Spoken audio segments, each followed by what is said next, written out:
Selanjutnya, sebelum kita memulai mendengar sharing pada hari ini, saya akan membacakan beberapa CV dari dokter. Untuk latar pendidikannya, dokter merupakan dari Medical Faculty of Medicine Atmajaya University Jakarta, Orthopedic dan Traumatologi Hasanuddin University Makassar, Shoulder and Elbow Surgery IC Medical University Nagoya Japan, Knee Surgery IC Medical University Nagoya Japan, dan juga saat ini dokter merupakan seorang dosen di Atmajaya dan juga praktek di Rumah Sakit Atmajaya dan juga Geraha Kedoya. Oke, sekilas, nah ini jadwal praktik dari dokter. Mungkin ada yang foto, bisa foto. Baik, sekarang kepada Dr. Handriani Linaga dipersilakan. Untuk umat dimohon untuk berdiri karena suhu akan meninggalkan ruangan.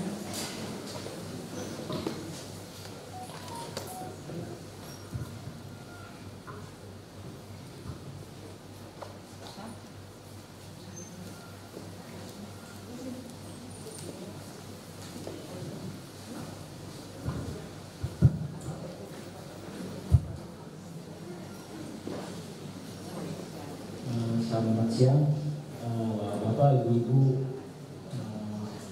salam sejahtera, namo buddhaya ya. Sering dengar Pak Presiden ngomong soalnya, sama-sama paham juga. Mungkin nggak kenal, nggak sayang ya. Ada beberapa mungkin pasien saya juga ya. Soalnya kemarin ada yang WA, dok, kita mau ngomongin wihara kita begini.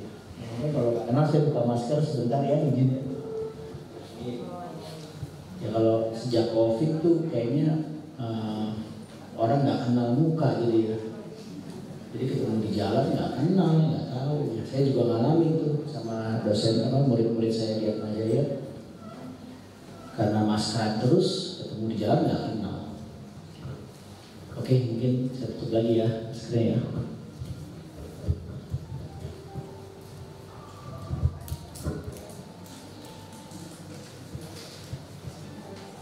Ya, mungkin ini pertanyaan yang paling banyak muncul di kalangan orang awam, dan kalau saya lihat juga rata-rata di sini usianya cukup muda-muda ya. Apa sih dok keropos gitu ya? Tulang saya keropos, terus ada lagi yang bilang tulang saya pengapuran. Orang awam memang sering keliru tuh ya, sering kayaknya lututnya keropos dok, mesti diganti. Padahal sebenarnya lututnya pengapuran, bukan keropos. Tadi Ibu MC sempat bicara sedikit ya. Kalau mungkin saya pakai istilah yang agak gampang lah buat dimengerti ya.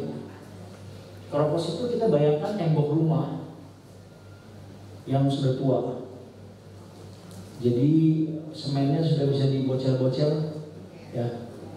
Kan kalau tembok baru kan nggak bisa ya Pak ya, keras ya. Tapi kalau tembok, kita bicara tembok bangunan yang udah 300 tahun gitu ya, kita bisa bocel-bocel tuh semen itu. Nah itu biasanya terjadi pada tulang-tulang panjang dan tulang-tulang belakang ya. Jadi keropos itu biasanya di tulang paha, di tulang spine ya. Dan lama-lama karena dia rusak, makanya usia tua tuh banyak orang yang jadi pendek, jadi melengkung ya. Nah dulu saya ingat saya punya ama ya bilang gitu, dulu ama tinggi gitu. Terus saya pikir bohong lah gitu. Ya tapi ternyata emang mungkin benar gitu ya. Jadi karena dia memendek, tulang-tulangnya keropos, ya amblas, ya lama-lama postur tubuh jadi membongkok. Itu kurang lebih keropos ya. Nanti kita bahas lebih detail. Nah sementara kalau pengapuran atau osteoartritis ya, itu saya selalu bayanginnya atau kasih contohnya di engsel, atau kalau bapak-bapak yang ngerti mobil ya, kita bilang ball joint. Yang ball joint, jadi segala sesuatu yang bergerak ya, seperti sendi siku, sendi bahu, sendi jari, ya, sendi lutut, ya, sama sendi hip. Tadi suhu sampai cerita tuh, ya, sendi hip, ya. Jadi yang satu terjadi di tulang, di struktur tulang yang berkurang kekerasannya, yang osteoporosis ya. Tapi kalau osteoartritis itu terjadinya di sendi, tempat pertemuan dua tulang yang biasa manusia pakai untuk bergerak. Nah, yang bapak-bapak yang suka main mobil nih, kan kita sama-sama tahu ya, mobil juga ada waktunya. Saya kebetulan juga penggemar mobil tua ya. Juga istri tua ya. Yang mobil tua itu pasti sudah mulai rusak gitu ya. Dia punya sendi, dia punya joint, dia punya tirot, ya. Dia punya seher, dia punya apa ya. Seperti juga engsel pintu. Ya. Semakin tua itu mobil, semakin rusak. Semakin sering dipakai, semakin cepat rusak. Semakin jauh jarak tempuhnya. Jadi kalau mobil kita dipakai Jakarta, Tangerang, Bekasi setiap hari itu ya putar. Dibandingin mobil kita cuma dipakai Grandview Grand Garden. Ya mungkin yang di Grandview Grand Garden mobilnya awet, tapi yang dipakai Jakarta, Tangerang, Bekasi ya cepat rusak. Nah terus ada yang sedikit nggak adil juga sih ya, itu masalah buatan ya. Dalam hal ini kalau manusia tuh bakat ya. Dok, ada tetangga saya umurnya 80, kok dia baik-baik aja gitu. Kenapa kalau saya baru 55, 60, lutut saya udah rusak. Nah, mobil ada mobil Jerman, ada mobil Jepang, ada mobil China, ada mobil India ya. Jadi manusia juga kadang-kadang memang ada faktor bakat tuh ya. Kebetulan bakatnya baik, tulangnya bagus, sendinya bagus. Yang kedua juga kembali pemakaian ya, biar kita punya Mercedes ya. Tapi kalau tiap hari kerjanya Jakarta, Tangerang, Bekasi, itu Mercedes juga pasti rusak gitu. Dibandingin kita punya Toyota atau Wuling yang dipakai cuma Green Garden, Greenfield, awet tuh bertahun-tahun ya. Mobilnya ditumpangi banyak orang setiap hari dok. Misalnya mobil angkutan umum, angkot itu ancur-ancuran tuh, peleknya rusak ya. Dalam hal ini kita samain dengan orang kalau gemuk. Jadi orang gemuk berat badan berlebih, dia kan di tempat terus setiap hari jalan, ya dia cepat rusak juga. Beda sama orang kurus karena bebannya berkurang ya. Dok, mobilnya cuma dipakai satu orang dok, ya biasanya lebih awal. Nah tadi sudah saya sempat bilang ya, dia terjadi biasanya di sendi,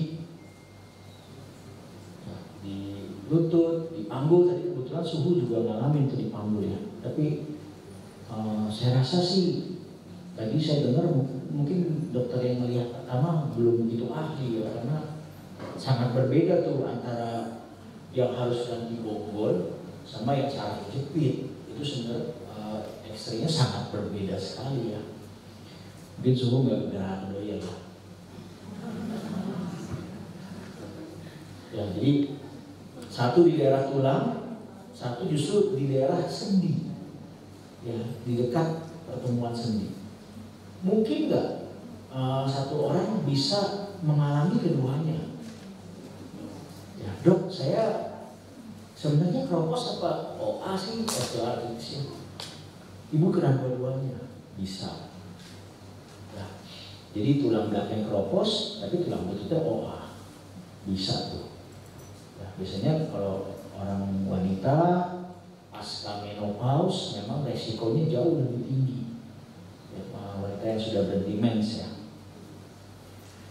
Problema di keropos tuh memang adalah mudah patah.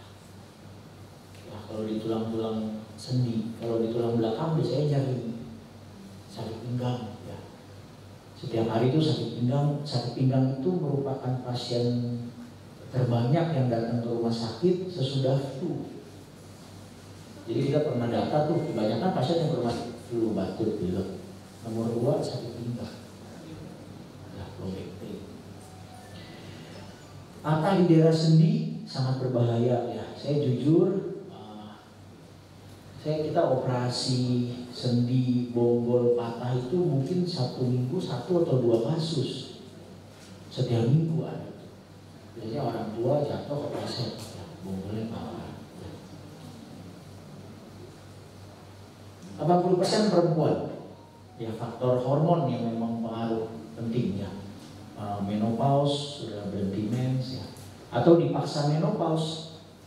Dok, saya pernah ada tumor waktu saya umur muda 40-an, sehingga dokter terpaksa mengangkat seluruh kandungan saya. Contohnya tuh ya. Jadi dari umur 40-an pasien itu sudah dipaksa tidak mens.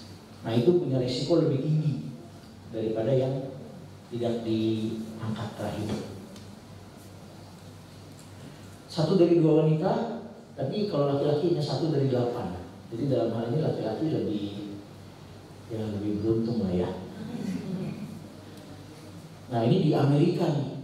Di Amerika bilang ada 1,5 juta patah setiap tahun. Ya. 700 ribunya di tulang belakang. Nah, 300 ribunya di bonggol. 200 ribunya di pergelangan tangan. Nah, ini juga sering banget. Jadi sama nih. Oma-oma jatuh, nahan, tangannya patah. Di Geraha mungkin setiap minggu ada 2-3 kasus tuh yang patah tangan.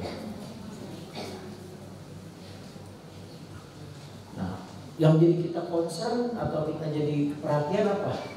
Patah bonggol itu mau nggak mau harus dioperasi, karena bonggol tuh daerah pusat ya. Pasien yang bonggolnya patah, ya nggak bisa kencing, nggak bisa buang air besar, nggak bisa duduk ya. Mungkin patah-patah yang di tangan masih bisa diakal-akalin dalam tanda kutip ya. Ya udah dipasangin gips, pasien masih bisa jalan. Tapi kalau patah sudah di bonggol, ya kalau nggak dibetulin, akhirnya pasien baring di ranjang. Seminggu 2 minggu lecet. Dekubitus ya, mungkin kalau yang pernah merawat oma-oma atau merawat orang tua pernah mengalami. Ya, jadi ini yang bikin kita concern, ayo kita harus ngerti keropos supaya kalau bisa tidak terjadi. Ya, ini tadi yang saya sempat cerita. Dok, bisa nggak sih orang memendek? Bisa. Ya. Nah, gejalanya biasanya nyeri tulang belakang nomor 1, sering sakit pinggang. Tapi tanpa riwayat jatuh, tanpa dok, saya nggak pernah jatuh, nggak pernah apa. Nah, terus udah di atas 55, udah menopause, kok sakit pinggang ya? Ini salah satu tanda ya. Tinggi badan berkurang, atau keluarganya ada yang perhatiin, mah kok sekarang bongkok ya? Gitu. Jadi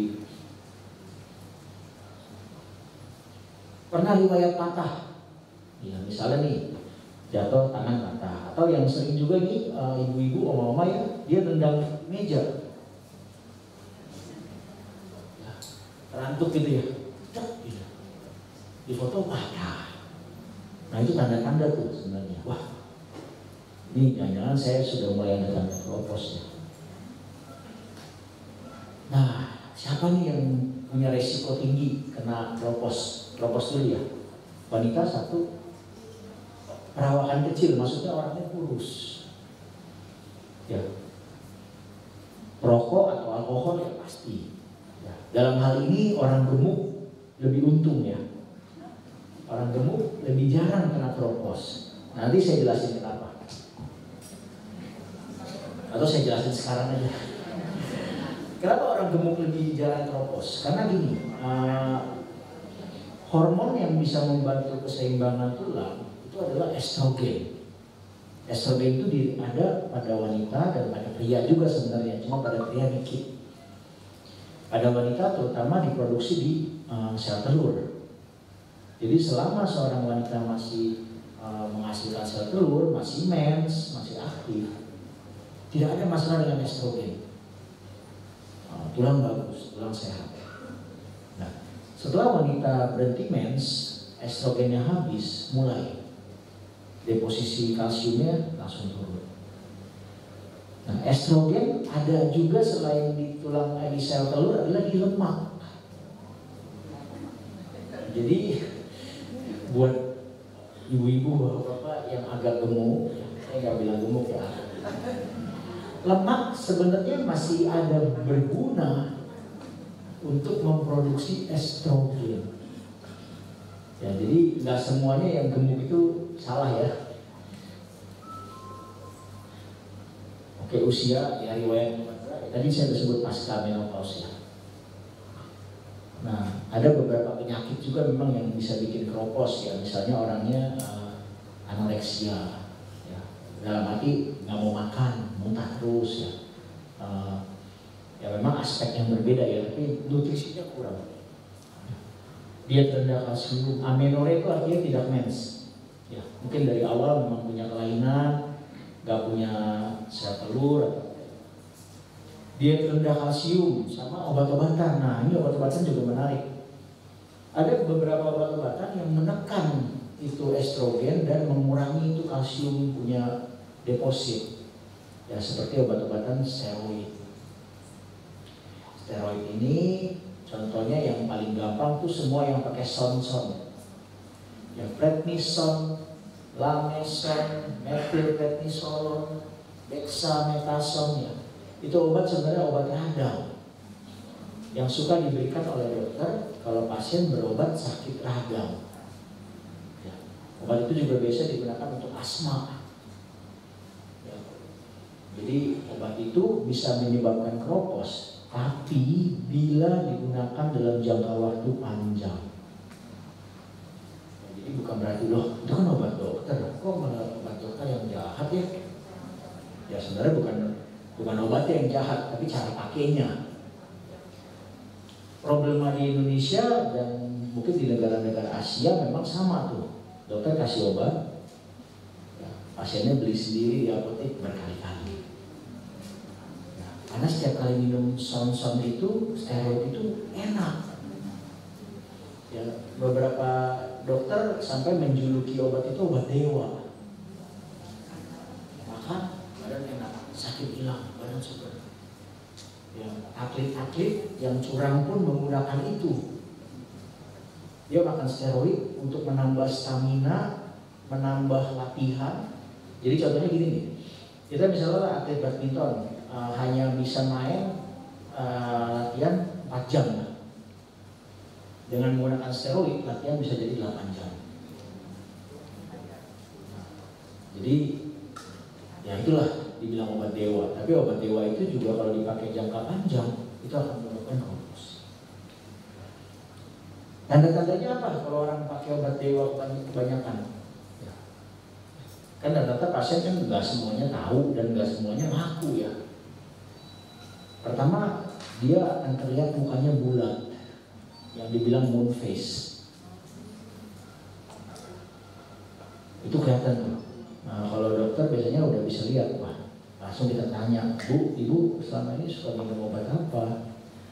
Ya, kita sebutin aja tuh prednison, dexamethasone, segala macam merek. Dan biasanya memang iya. Laki-laki bisa nggak kena keropos? Sebenarnya bisa, tapi secara jujur memang selama ini tidak banyak yang dilaporkan. Ya, dan jarang dilakukan penelitian oleh dokter-dokter karena jarang ada yang komplain tuh laki-laki itu. Ya. Tapi kalau dibilang ada nggak ada, saya sendiri pernah ketemu keropos, cuma memang lebih jarang dibandingin perempuan. 2 juta laki-laki di Amerika dibilang keropos, 1/3 dari laki-laki patah yang panggul akibat keropos. Jadi kalau dibilang nggak ada ya ada, cuma memang lebih sedikit ya. Nah kemudian dok, bisa nggak sih dok kita mengukur keropos kita tahu gitu? Ya selain dari keluhan-keluhan tadi, alat ukur yang bisa menilai level keropos itu adalah ini, BMD atau bone densitometry atau bone mineral density. Alat ini ada di rumah sakit, ya di Gerahadoya juga ada. Dia seperti X-ray, setelah keluar nanti hasilnya akan keluar grafik apakah di hijau, di kuning atau di merah.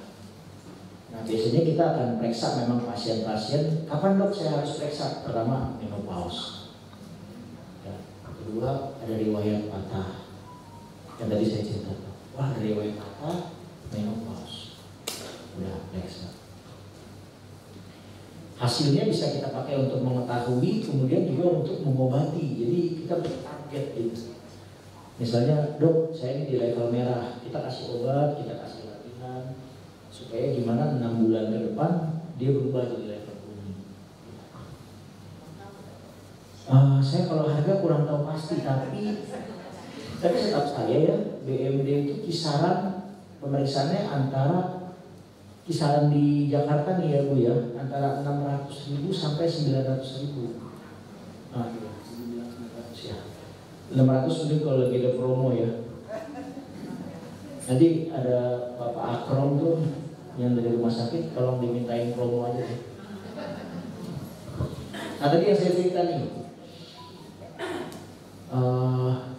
kita suruh pasien periksa BMD kalau ini dari riwayat patah, usia dengan menopause, atau laki-laki dengan faktor resiko. Nah obat-obatannya apa aja dok? Gimana sih caranya ngobatin keropos? Jadi saya pernah dapat satu chat grup ya dari yang bagus dari WA grup saya. Mungkin ibu juga pernah dapat ya. Menteri Kesehatan China. Dia kasih broadcast message gitu ya. Bahwa selama ini penanganan kedokteran itu dianggap tidak sesuai karena dokter cenderung kasih obat. Sementara harusnya pelayanan kesehatan itu berfokus di pencegahan ya ibu ya. Pencegahan dulu, kita kasih tahu pencegahan. Selain obat-obat. Pencegahan keropos itu gimana? Pertama, olahraga. Olahraga memperkeras tulang, itu benar. Caranya gampang. Kalau saya menilai pasien gitu ya, tulangnya keras, kita coba cubit, bisa nggak?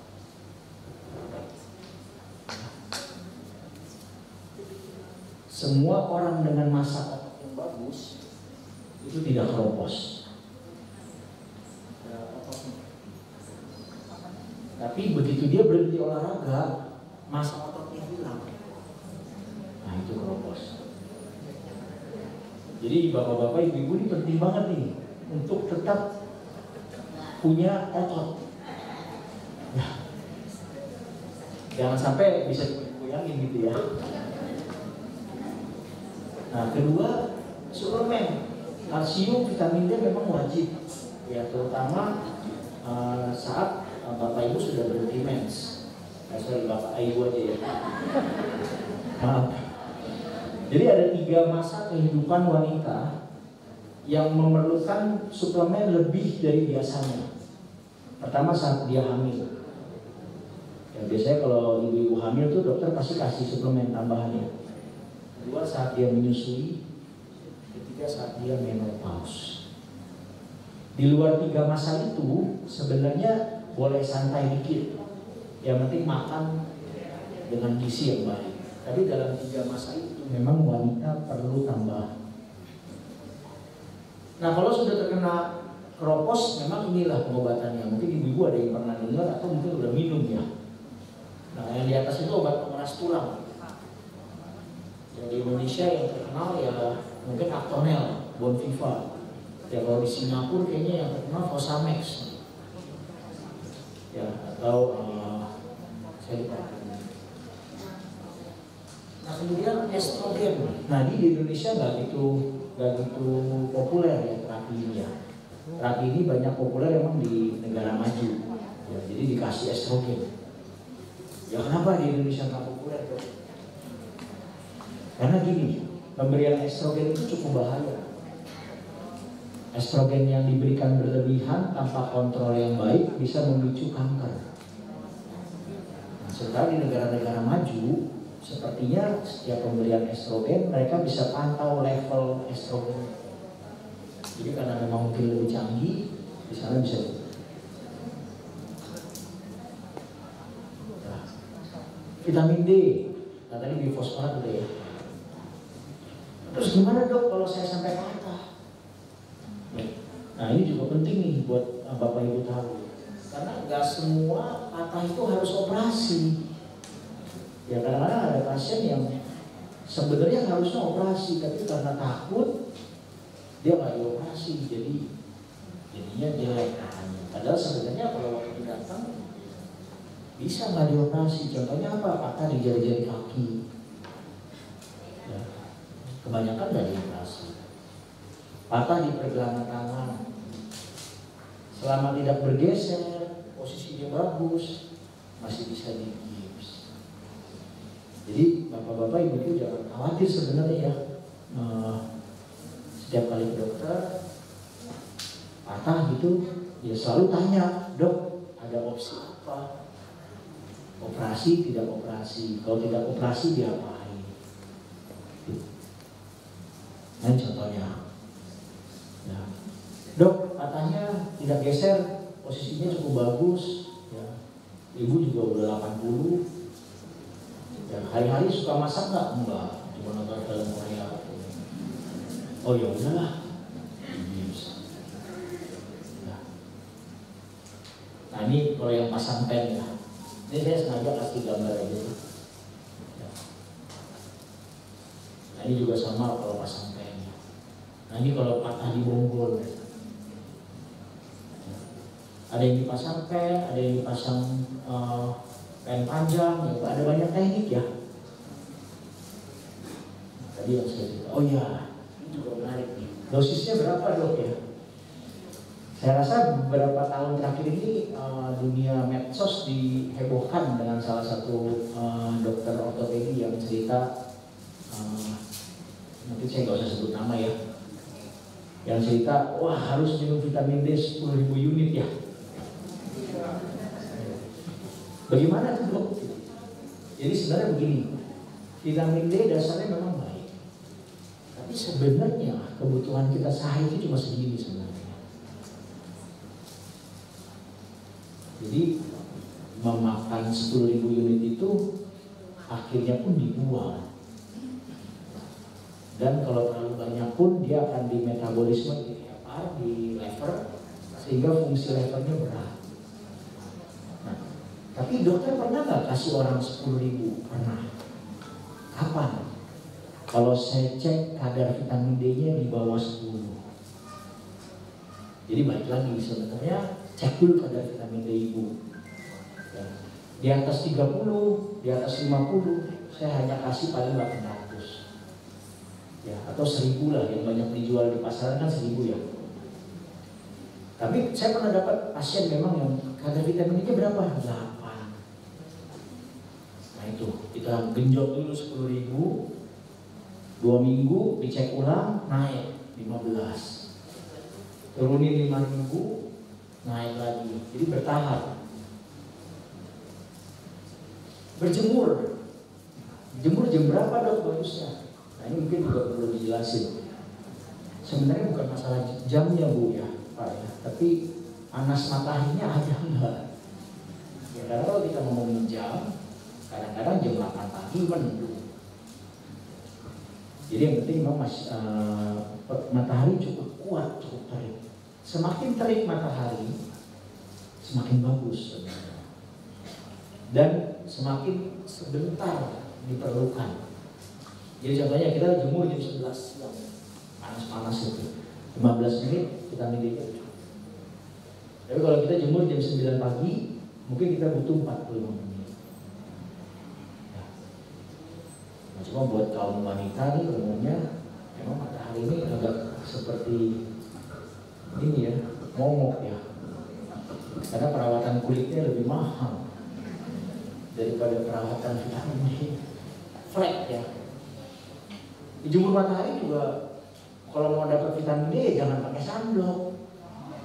Iya, nggak ada gunanya. Saya mau jemur lah terus disunblockin semua. Ya nggak dapet ya. Pakai baju ya baju yang sopan, tapi memang baju yang harus cukup terbuka.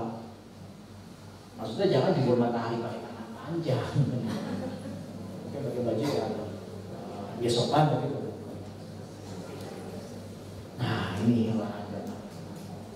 Dok, kan saya udah 70, 80 dok, apa iya suruh main tenis ya? Enggak ya. Kalau ada dokter yang menyatakan atau memberitahu bapak-bapak ibu untuk berhenti olahraga, itu pasti salah. Olahraga tidak pernah boleh berhenti, tapi disesuaikan dengan keadaan. Ya, jantung, paru-paru.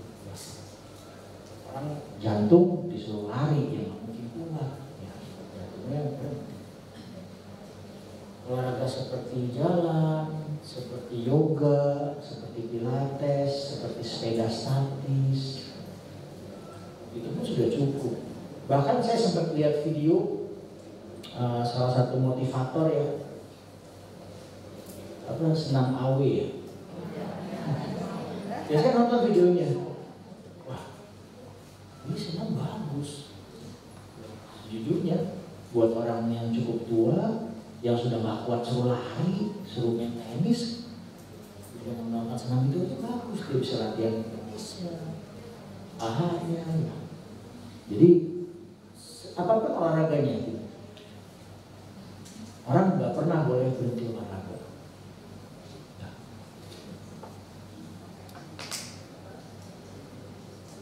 Tai Chi, dulu sebelum pandemi sih banyak ya guru Tai Chi ya. Kumpul dulu mama saya juga ikut.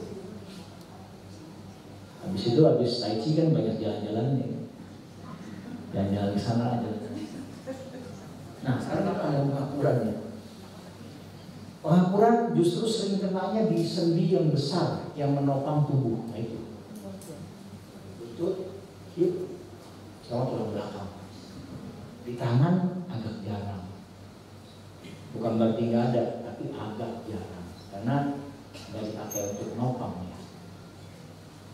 Tapi saya pernah dapat waktu itu pasien dia kayaknya mantan atau masih ya dari kuil Shaolin, latihannya sangat keras, pukul gitu, pasien besi, tangannya semuanya kaku, sampai ngobrol aja nggak bisa.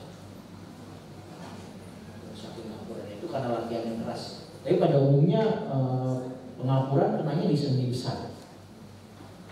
Nah ini juga sama dok, saya takut lah ke dokter, kenapa? Pasti disuruh ganti lutut. Ya, kalau ke dokter sakit-sakit dikit lututnya suruh ganti. Gitu. Bener nggak? Saya nggak setuju ya, karena saya nggak begitu. Kita lihat satu-satu. Nah ini contoh. Ada dua jenis kelainan yang paling sering datang ke praktek saya. Yang satu kaki O. Jadi kakinya kalau dirapetin, lututnya nggak bisa ketemu. Ya begitu. Kalau ibu bapak coba rapetin kaki, bisa ketemu nggak antara mata kaki sama lutut? Jadi ini ketemu ya, nanti ketemu. Nah selama dua-duanya masih ketemu, aman. Nah kedua kaki X. Kaki X kebalikannya, saat kita coba rapetin, tumitnya nggak bisa ketemu. Ya, kok nggak bisa ketemu? Dua kelainan ini juga termasuk kelainan yang mempercepat atau memperberat osteoartritis. Saya selalu kasih contoh kayak mobil nih Pak. Bapak pergi ke bengkel, spuring. Orang bengkelnya kurang pinter ya, spuringnya miring. Nah, akhirnya tuh mobil dipakai beberapa bulan, bannya makan sebelah. Nah itu kurang lebih kayak gini. Ya. O atau X. Ya. Ini yang paling sering. Tapi saya pernah juga dapat yang tidak lazim ya.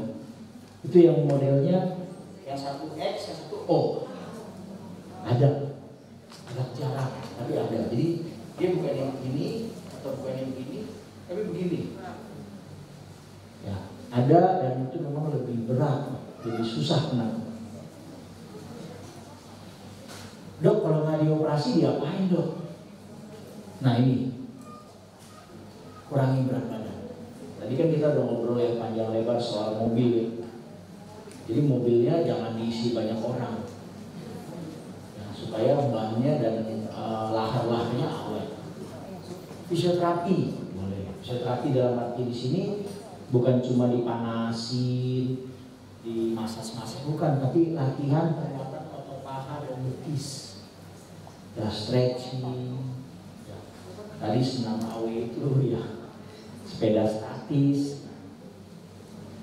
Dok, olahraganya boleh, olahraga yang tidak ada tekanan, berenang, sepeda itu kita duduk, ininya goes, sehingga lututnya tidak tertekan oleh berat badan.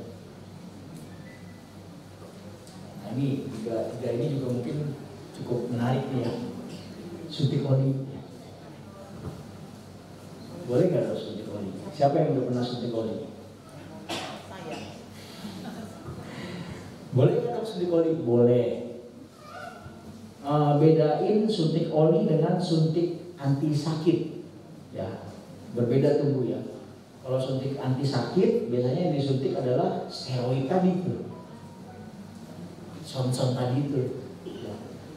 Yang mungkin ibu juga pernah dengar ya, dok kalau disuntik dulu jadi keropos ya? Yes, benar, karena steroid memang bikin keropos. Sementara suntik oli isinya bukan steroid tapi asam hyaluronat. Jadi kalau dokter mau suntik ibu nih, tanya dokternya, dok saya mau disuntik apa? Dok minta obatnya, lihat. Ya, sekarang kan pasien udah zamannya pinter ya, jangan lagi disuntik apa aja pasrah gitu. Kalau zaman dulu saya ingat saya masih kuliah, kalau ibu lihat dokter itu emang sedikit setengah dewa ya, apa aja ya pasien harus suntik. Tapi kalau sekarang kan enggak, kita harus cerita, kita harus suntik oli boleh, tapi suntik oli bisa nyembuhin nggak? Nggak bisa. Suntik oli itu hanya menghambat. Jadi pasien saya pernah tanya, dok sebenarnya pengapuran ini bisa sembuh nggak sih dok? Nggak bisa. Kalau bisa sembuh nggak ada yang tua ya. Pada akhirnya emang nggak bisa. Tapi kita bisa pencegahan, bisa penghambat. Jadi kalau dari usia 40, 50 ya udah jaga berat badan. Itu supaya nanti di usia 70 tidak mengalami pengapuran. Itu contohnya. Yang udah umur 70, dok, dokter enak aja ngomong diet, emang gampang diet. Semakin usia tua tuh metabolisme semakin lambat dan makin susah tuh diet, betul.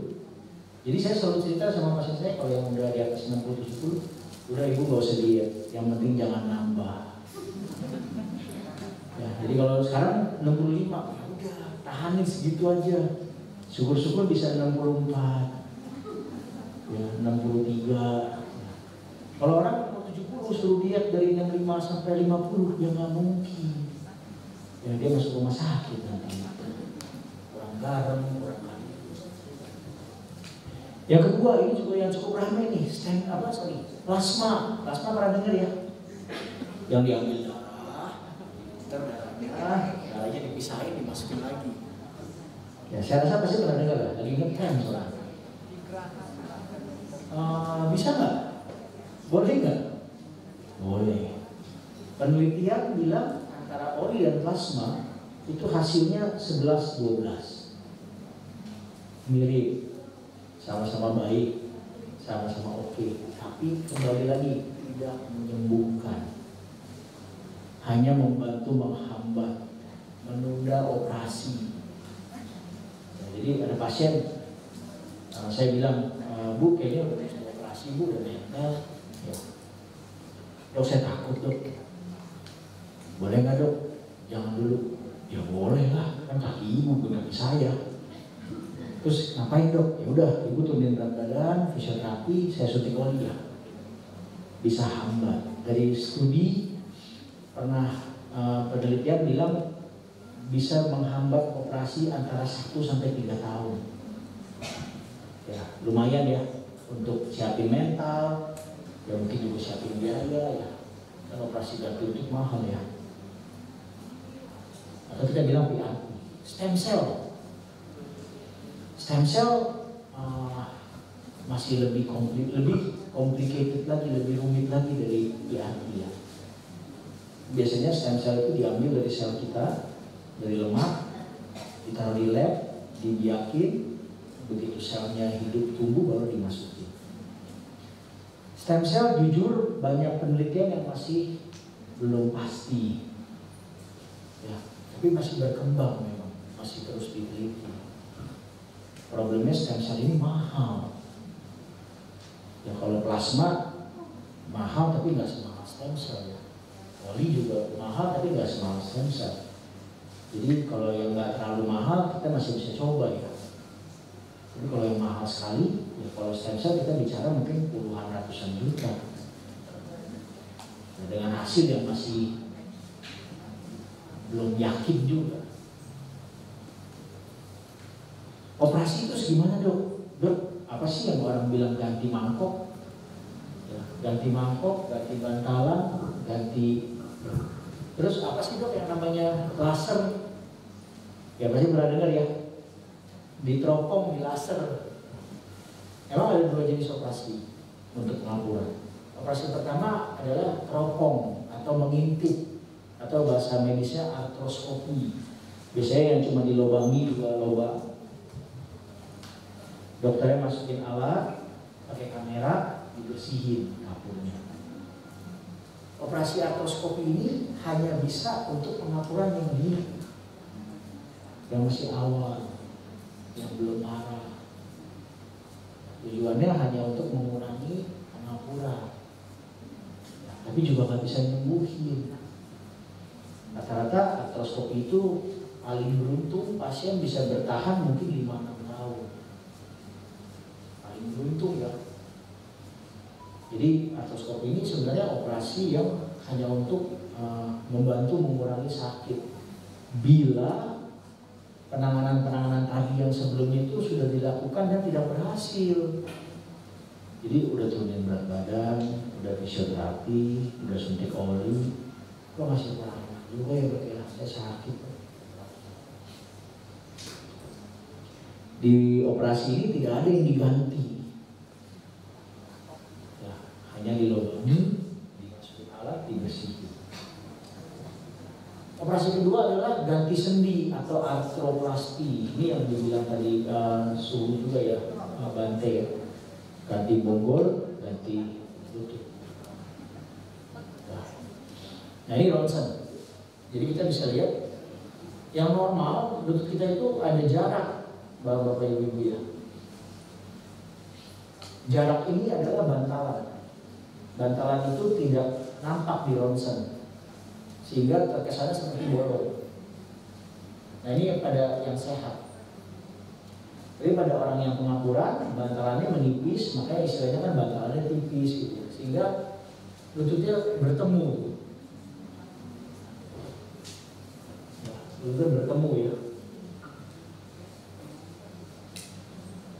Jadi bedanya kurang lebih begini. Ya kalau nanti di ronsen apa, coba deh saya lihat lagi ronsen saya udah nempel di ronsen.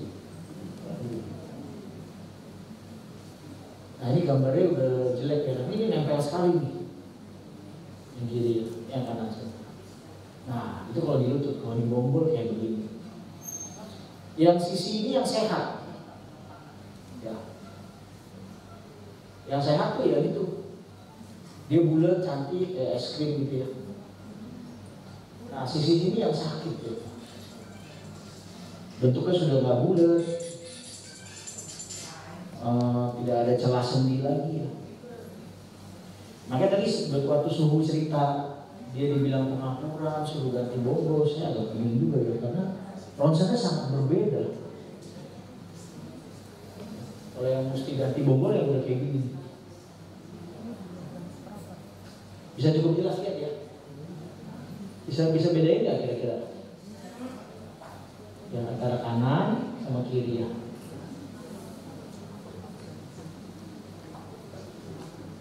Nah ini dua-duanya. Ini koleksi pasien-pasien saya nih.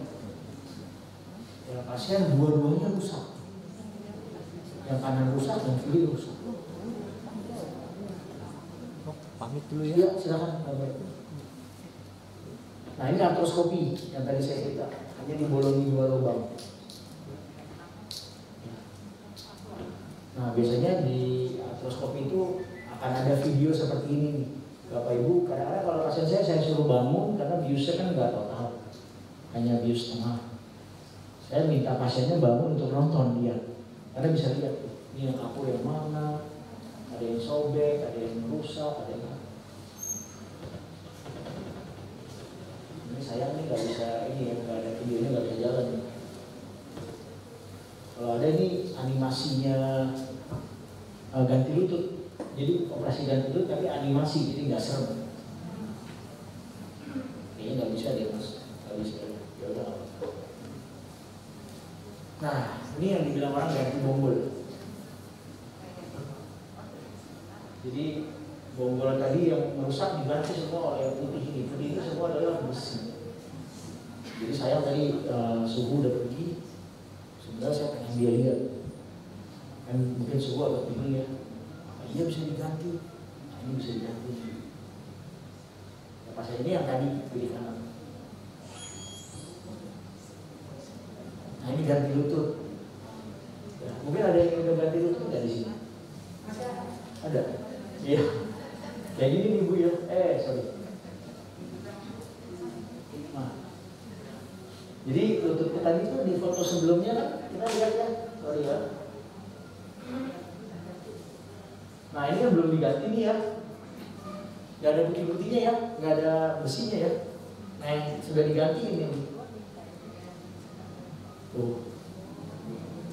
Jadi kalau bapak-bapak bingung apa sih yang diganti? Nah ini permukaan ini supaya tidak ketemu dilapisi oleh besi. Jadi tulangnya nggak ketemu tulang lagi, besi ya. Oke, mungkin dari saya sekian. Mungkin saya balikin ke MC.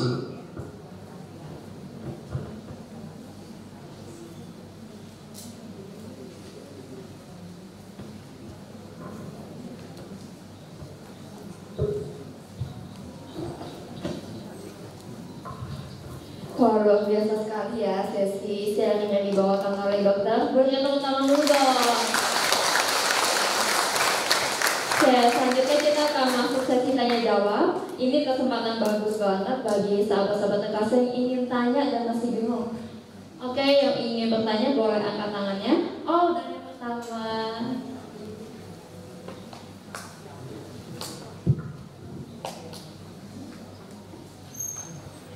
Selamat siang dokter. Ya, siang. Saya Rudi Hermawan. Saya mau nanya, ada yang bilang, tapi saya belum yakin, kalau andai kata minum vitamin D itu harus disertai dengan vitamin K. Saya nggak tahu benar nggak. Jadi katanya lebih maksimal. Nomor 2, ada juga yang bilang kalau minum kopi itu bisa membuat tulang kropos. Nah itu saya nggak tahu. Yang ketiga, apakah obat-obat yang tadi dokter katakan yang son-son itu belakangnya itu dijual bebas? Itu aja, terima kasih dokter. Oke Pak Rudi, makasih untuk bertanya. Pertama soal vitamin D dan K ya. Jadi vitamin D ini yang fenomenal ya. Apalagi sejak COVID. Fenomenal sekali. Vitamin D yang dulu sebelum COVID tidak pernah dihiraukan ya. Kita kan dulu tahu cuma vitamin C, vitamin B, vitamin E. Tiba-tiba pas habis COVID ini vitamin D. Pabrik-pabrik vitamin D langsung laku keras. Perusahaan-perusahaan langsung membuat vitamin D untuk dijual. Nah, vitamin D dan vitamin K memang banyak studi Pak di luar negeri yang menyatakan seperti itu. Jadi bukan hoax atau bukan perwatan WA. Tapi memang ada studi yang menganggap bahwa vitamin D dan vitamin K bekerja lebih baik. Jadi kalau ditanya saya benar nggak dok? Tapi bukan berarti terus, wah kalau itu saya selama ini salah dong, saya nggak pernah ada yang vitamin K-nya. Ya nggak juga. Kenapa? Kan vitamin K nggak semuanya dari suplemen. Apa masih dapat vitamin K dari makanan hari-hari, dari buah-buahan, dari sayur. Jadi jangan salah juga ya. Bukan berarti vitamin D, kita minum tanpa K itu nggak berguna, enggak. Kedua soal apa tadi? Kopi. Nah ini pertanyaannya memang menarik karena saya sendiri pecandu kopi. Ya karena sekolah dulu ya, kita kan sekolah belajar, menambah waktu belajar dengan cara kopi ya. Tapi memang benar, dengan sangat sayangnya kopi memang betul bikin keropos. Kafein. Nah cuma balik lagi, di dunia kedokteran itu ada istilah dosis. Jadi semua itu racun, bahkan air putih. Air putih itu racun kalau ibu langsung minum 10 liter. Ya betul ya. Jadi balik lagi ke dosis. Tapi kalau ibu minum air putih 2 liter, 3 liter sehari sangat sehat. Tapi begitu ibu minum 10 liter sekali minum, mungkin langsung gagal ginjal. Jadi kopi juga sama. Kopi yang disarankan memang kopi hitam, ya bukan kopi susu, bukan kopi sachet. Ya, mohon maaf ya. Kadang-kadang saya juga kalau nggak ada kopi ya kopi sachet juga ya. Cuma memang sebaiknya kopi hitam. Kemudian mungkin dosisnya sekitar 20 gram, ya hanya untuk 1 kali seduh. Ya. Kenapa? Sebaiknya memang tanpa sugar Bu. Tapi kalau emang nggak ada diabetes, nggak ada apa, boleh dikasih gula sedikit. Balik lagi juga masalah dosis. Jadi sugar itu bukan berarti mohon maaf ya pakai istilah teman tetangga kita, bukan berarti sugar itu haram. Ya, sugar dibutuhkan untuk kita kekurangan sugar pingsan.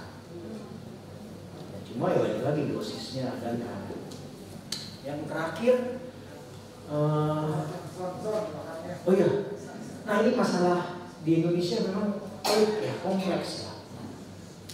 Sekarang udah mendingan kita kalau ke apotek sekarang agak lebih sulit. Harus ada resep ya. Sedikit lebih sulit dibandingin mungkin 15 tahun lalu ya Bapak Ibu ya. Saya ingat dulu 15 tahun lalu saya kuliah kayaknya. Iya, saya udah kuliah, saya beli ayah saya obat. Saya almarhum. Obat jantung, obat darah tinggi gitu-gitu lah ya. Kan mahal tuh ya. Mahal tuh, terus belinya kan bulanan. Jadi disarankan pergi ke Blok M. Atau Grondol. Ya, di sana ada tukang obat. Harganya miring dibanding di rumah sakit, jauh. Jadi untuk hemat uang ya udah deh kita kesana aja, kita belikan sebulan. Waktu itu tambah resep. Ya tinggal sebut aja Captopril, Bisoprolol, atau Vastatin. Tukang obatnya dengan lancarnya, lebih lancar dari apotek kita, Pak. Apotek kita kan lambat ya dalam rumah. Oh di sana cepet banget. Ya, sampai suatu saat saya sempat iseng. Ya karena saya itu kuliah kedokteran, saya minta obat tidur. Kok ada Sanax ya? Sanax obat tidur. Dia cerita Lino, dia kasih. Ya tapi itu 15 tahun lalu ya. Sekarang kayaknya memang udah lebih ketat. Saya juga tanya pasien saya banyak nggak bisa. Jadi harusnya son-son itu tidak dijual bebas Pak. Ya harus dengan resep. Dan mudah-mudahan tetap begitu ya. Oke, ini apakah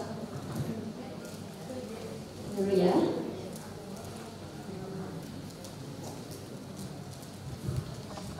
Selamat siang dokter. Siap. Mungkin sebelum pertanyaan saya cerita kronologis sedikit ya karena saya sekarang nama saya Andri. Vonis dokter saya kena frozen shoulder. Jadi sebelumnya saya di ronsen terus hasil ronsennya itu dibaca sama bagian radiologi, itu semuanya baik. Kembali lagi, saya waktu itu yang memberi itu dokter umum. Jadi saya kembali lagi ke dokter umum sebelum dirujuk gitu dokter. Kata dokter umum, dia lihat hasil ronsen ada keretakan di sini, ada ronsennya ada apa? Dirujuk ke dokter orto. Saya langsung ke dokter orto. Dokter orto lihat apa hasil dari ronsen, dia bilang frozen shoulder. Jadi frozen shoulder langsung ke dokter apa? Bagian terapi, ya rehab. Ke dokter rehab, dia bilang dilihat lagi, katanya ada peradangan. Langsung fisioterapi. Pertanyaan saya, apakah frozen shoulder itu termasuk ataupun sama dengan osteoartritis itu? Terus yang kedua, karena peradangan, dokter rehab itu juga menyarankan saya fisioterapi. Tetapi waktu pertama awal fisioterapi, perasaannya agak enakan. Tetapi kadang-kadang bagian fisioterapi itu saya juga nggak tahu ya apa memang dia punya cara sendiri. Ada yang sekian kali, saya udah 5 kali nih dok, tinggal 1 kali lagi dan ini ke dokternya nanti. Yang keempat itu saya bilang kenapa ya di bagian sini saya masih sakit aja, masih nyeri gitu dok, bukan sakit ngilu gitu ya nyeri. Kalau tidur itu mengganggu, kurang nyaman. Jadi pada waktu fisioterapi keempat itu malah tambah sakit, difokuskan di posisi sendinya itu. Jadi maksud saya pertanyaan satu lagi, apakah misalnya saya frozen shoulder itu atau menjalankan fisioterapi itu apa memang harus dikurangi aktivitasnya atau memang harus banyak aktivitas bergerak terus gitu? Terima kasih dokter. Oke. Jadi frozen shoulder itu memang bukan pengapuran ya. Walaupun penyebabnya mirip usia. Tapi kalau pengapuran itu kerusakan sendi, tapi kalau frozen shoulder itu perlengketan selubung sendi. Jadi kalau sendi bonggol kan gitu tuh ya. Nah kalau pengapuran itu kan sendinya rusak. Kalau frozen shoulder, di sini ada pembungkusnya. Pembungkusnya yang lengket. Ya, melengket gitu ya, sehingga pergerakannya terbatas. Nah frozen shoulder ini sebenarnya sembuh sendiri. Ya, boleh baca di sekarang kan Google apa sebagainya. Cuma memang ada 3 fase. Fase pertama adalah peradangan. Itu biasanya dalam 2 bulan pertama. Itu radang, orangnya sakit. Ya. Biasanya ke dokter dikasih yang son-son itu. Ya, Medixon, Nameson, Prednison. Ya. Karena memang lagi radang. Fisioterapi perlu nggak? Perlu. Karena apa? Frozen shoulder yang tidak digerakkan itu akan menjadi pengapuran. Karena dia makin lama makin lengket nempel. Ya, makanya perlu dilakukan fisioterapi, perlu digerakkan. Nah, pasien kan beda-beda ya, bapak-bapak ibu-ibu ya. Ada yang tahan sakit, ada yang kurang tahan sakit. Kadang-kadang orang-orang tertentu yang sakitnya hebat itu disuntik. Yang disuntikin apa? Son lagi. Ya. Steroid. Karena steroid yang diminum kan lama sampai ke situ. Lewat lambung, lewat usus diserap. Sementara kalau orangnya udah nggak tahan sakit, steroid yang disuntik cepat. Suntik di dalam. Nah itu 2 bulan pertama. Fase berikutnya adalah freezing. Freezing itu kaku. Ya, biasanya sakitnya udah nggak terlalu, Pak. Tapi kaku. Dok, tolong angkat segini dok. Ya, jadi kalau orang kita kan angkat begitu ya. Kalau orang frozen shoulder tuh bahunya yang angkat. Jadi bukan ininya yang angkat, tapi bahunya yang angkat. itu freezing namanya. Freezing itu antara bulan ke-3 bisa sampai bulan ke-8. Itu fase yang paling lama, Pak. Nah itu perlu fisioterapi sendiri. Cuma fisioterapi itu sebenarnya bukan berarti Bapak harus pergi ke fisioterapi. Fisioterapi yang baik, dia akan ajarkan gerakan-gerakan yang harus dilakukan di rumah. Ya, seperti apa? Gerakan mencabut pedang, ya. Terus pakai anduk, belakang, dan gerakannya dilakukan repetitif setiap hari. Nah setelah 8 bulan baru masuk ke fase penyembuhan atau towing. Biasanya pasiennya sembuh sendiri. Cuma emang begini, kadang-kadang saya jujur juga ya, orang dalam kesakitan bahu 8 bulan itu kan menyebalkan ya Pak ya. Ya, jadi kalau kita ngomong gini juga pasti nggak dok. Terus saya harus nunggu 8 bulan gitu dok. Gitu ya. Ya bener aja dok gitu. Bener aja masa 8 bulan suruh begini. Untuk beberapa pasien yang memang nggak tahan sakitnya hebat, kadang-kadang kita melakukan tindakan operasi. Kadang-kadang ya. Itu yang tadi laparoskopi. Jadi dicopot bahunya, dimasukin 2 lubang, pelengkatannya dibebasi. Tapi itu sangat jarang, jujur aja. Mungkin dalam selama saya udah praktek 10 tahun ya, mungkin setahun paling 1 atau 2 orang yang frozen shoulder sampai dioperasi. Sisanya justru ya udah sabar aja Pak. Ya pasien juga takut kan, dok, ya bener masa mau dioperasi gitu kan. Ya kurang lebih begitu ya Pak ya. Jadi fisioterapi itu dilanjutkan. Tapi coba komunikasi sama dia. Kira-kira exercise apa yang saya bisa bikin di rumah. Terus sama dokter ortopediknya coba tanya lagi, kira-kira obat anti inflamasi apa yang boleh sambil diminum yang cukup aman juga ya. Iya dok. Masalahnya sedikit, kalau fase-fase ngilu apa yang sakit-sakit udah mulai membaik, cuma nyerinya ini dok masih gak hilang-hilang. Jadi kalau kita tidur nggak nyaman sekali, kita balik ke kiri ketiban sakit. Kita balik ke kanan, dia terikut tertarik, juga sakit, gak enak, gak nyaman gitu tidurnya. Udah sempat ini, sampai MRI belum? Belum. Nah kalau sakitnya tidak sesuai dengan frozen shoulder-nya, ya kayaknya ini kok gak sesuai ya. Biasanya dok kita akan minta MRI Pak. Jadi sorry pasien saya ini datang udah berkali-kali, terus lama-lama saya periksa ini kayaknya gak sesuai sama frozen shoulder ya. MRI. Kadang-kadang ada penyakit lain bisa juga. Ya. Penyakit lain apa? Seperti tendon putus, tendon sobek, ya urat sobek. Ya. Jadi coba aja lihat kalau memang kapan waktu kontrol berikutnya, tanya ke dokternya, boleh dok. Ini yakin nggak frozen shoulder ya? Kalau memang ada ragu ya kita MRI. Oke? Oke, terima kasih dok. Ya, mari.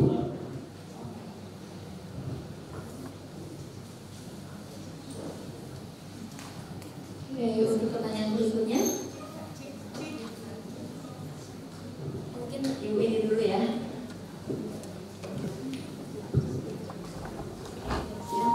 Ya, saya mau tanya, ini kalau kita sudah diinfus tulang, apakah kita mesti perlu makan obat atonal atau alofel? 1, kedua, berapa lama sekali infus tulang itu dilakukan? Terima kasih. Oke. Jadi yang dimaksud ibu ini adalah infus obat-obat pengeras tulang ya.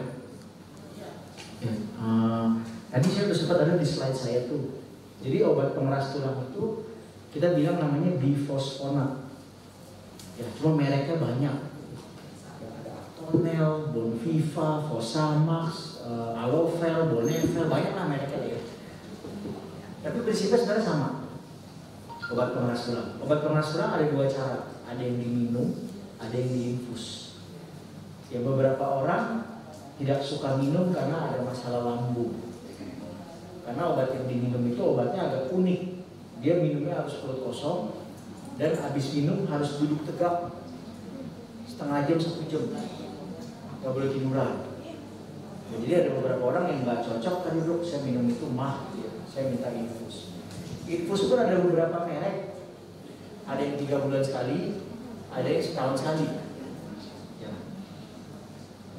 isinya sama, cuma konsentrasinya beda. Nah pertanyaan ibu, kalau udah infus perlu minum obat lagi nggak? Ya enggak, kan isinya sama. Nah coba ingat baik-baik, bifosforat ini sangat sensitif untuk ginjal. Jadi biasanya pasien-pasien saya yang propos, yang saya suntik obat, saya rutin periksa ginjal setiap 6 bulan. Ya, kalau ada peningkatan fungsi ginjal, obat itu di stop. Satu. Ada satu obat sebenarnya yang aman untuk ginjal, tapi obatnya nggak masuk ke Indonesia. Obatnya dari Singapura. Dulu sebelum pandemi banyak pasien-pasien yang bolak-balik Singapura itu beli obat minta suntik sama saya. Tapi sejak pandemi ini kayaknya ya mungkin sekarang bakal ada lagi nih. Gitu aja ya Bu ya. Ada nomor 2 katanya ya, nomor 1 dong. Oke, tersisa 2 pertanyaan terakhir ya, karena waktu terbatas. Oke, kemudian dokter dan Yuri yang mana? Karena banyak kok. Terima kasih dokter, terima kasih Bapak Ibu.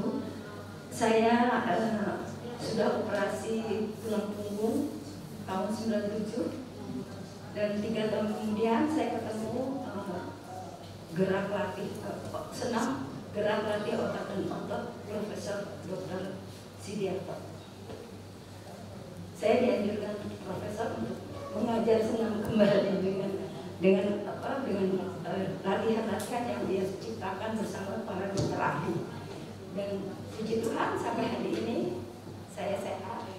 Tapi saya mau bertanya di sini dok, vitamin D sejak saya diopnam waktu kena COVID itu dianjurkan. Dan sekarang saya sudah habis 1 botol itu, apa itu perlu diteruskan atau tidak? Gitu. Kedua, saya mau tanya, apa hubungannya atau relevansinya ada atau tidak antara kolesterol tinggi dengan asam urat? Dan kalau gerak latih otak dan otot, saya sebagai instrukturnya di sini di komplek pemerintah. Terima kasih dok. Ya, nah ini salah satu bukti ya bahwa memang exercise sangat membantu. Ya. Dan jangan berhenti olahraga ya Bu ya. Justru itu sangat baik. Pertama soal vitamin D. Vitamin D sebenarnya yaitu tadi yang saya cerita tuh, sejak COVID itu meledak. Jadi yang kebetulan punya pabrik vitamin D ini langsung cuan. Nah, balik lagi Ibu, kalau Ibu memang waktu itu diberikan vitamin D untuk COVID itu kan untuk naikin imun, boleh diminum. Tapi kalau sekarang enggak, ya cukup minum dengan dosis yang tadi yang kecil. Kalau Ibu dikasihnya 10.000 ya, enggak 1.000. Nah, 1.000 boleh minum, enggak ada salahnya gitu untuk minum terus. Tapi juga bukan berarti, wah kalau saya telat 1 hari saya berdosa. Enggak. Hari ini lupa ya, udah besok lagi. Tapi ya, kalau kebetulan ada rezeki, ya beli aja. Tapi kalau kebetulan setiap hari boleh sama sekali. Udah ya. Oh ya, kolesterol sama asam urat berhubungan nggak? Ya memang gini. Masalah kolesterol dan asam urat mungkin setelah saya kurang ahli ya, tapi kurang lebih saya sekolah kedokteran juga kan ya. Waktu kita sekolah dokter kita belajar juga dikit-dikit lah ya. Jadi gini, rata-rata itu satu paket memang Bu. Itu adalah masalah metabolisme. Jadi dok, ada orang kurus tapi kolesterolnya jelek, betul ya? Dan ada orang gemuk yang kolesterolnya bagus. Jadi kolesterol itu nggak selalu berhubungan dengan gemuk dan kurus sebenarnya. Tapi bagaimana tubuh kita memetabolisme lemak dan protein yang masuk. Biasanya kalau orang yang protein metabolismenya jelek, asam uratnya tinggi. Belum tentu kolesterolnya tinggi dia. Dia bisa cuma asam uratnya doang. Dan sebaliknya, kalau orang yang kolesterolnya tinggi, triglycerid, HDL, LDL, itu biasanya memang karena metabolismenya jelek. Dan kadang-kadang asam uratnya normal karena dia proteinnya bagus. Jadi kalau dibilang dok ada relasi nggak? Belum pasti memang. Cuma banyak pasien memang yang satu paket. Ya kasihan sih ya.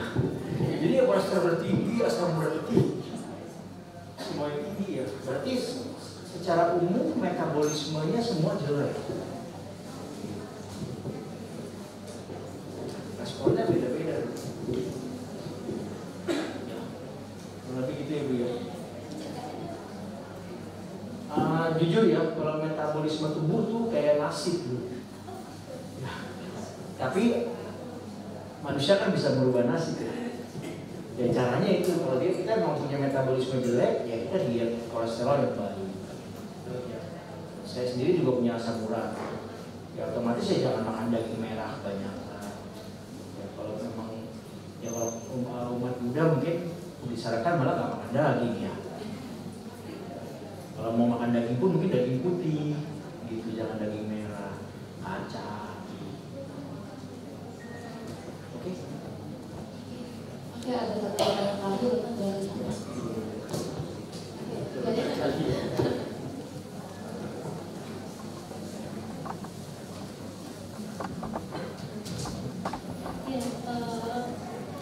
Saya mau tanya untuk mama saya dok. Mama saya umurnya 64 tahun.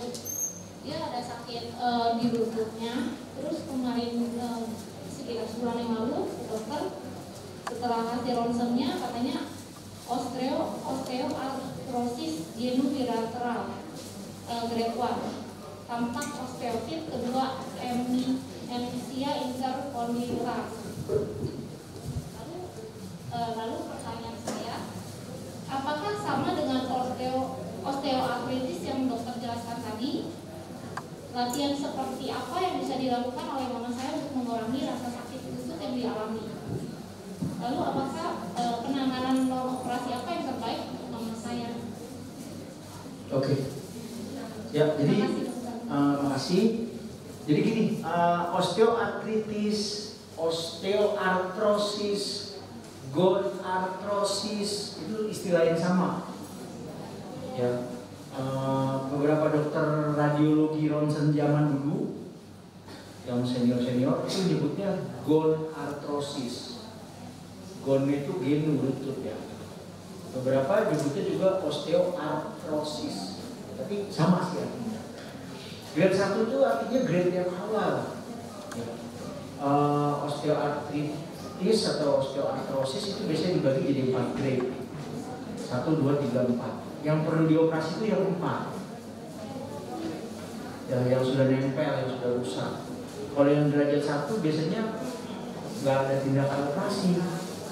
Ya, ibunya gemuk lah. Nah, ya nggak gemuk lah ya, sedang lah ya. Ya yang penting jaga berat badan, kurangi jalan jauh, kurangi naik turun tangga, ya. Latihan, fisioterapi. Kalau memang sakit banget boleh nggak dok minum obat sakit? Boleh. Ya tapi minumnya hanya bila perlu. Ya jangan minum obat sakit setiap hari ya. Kalau udah sampai setiap hari, itu artinya sudah perlu cek lagi ke dokter. Kok saya minum obat sakit sampai tiap hari? Ya harus ada lebih lanjut dilihat gitu ya. Oke, Bu. Kenapa? Latihan.